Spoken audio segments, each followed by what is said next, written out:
अशी माझी नम्र विनंती.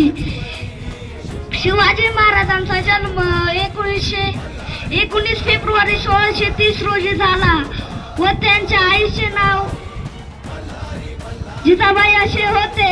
त्यांच्या वडिलांचे नाव शहाजी राजे भोसले असे होते. त्यांचा जन्म शिवनेरी किल्ल्यावर इथे झाला.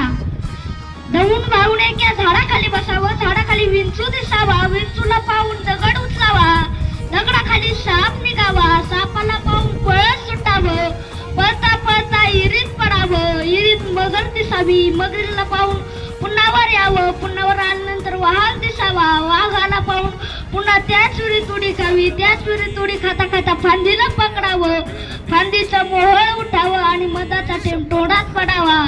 अशा बिकट परिस्थितीत शिवाजी महाराजांनी स्वराज्याची स्थापना केली. जय जय भारत. शेवटी मी एवढेच बोलून जातो. निश्चयाचा महामेरू बौद्ध जनांची आधारू, निश्चयाचा महामेरू बौद्ध जनांची आधारू, अखंड स्थितीचा निर्धारू श्रीमंत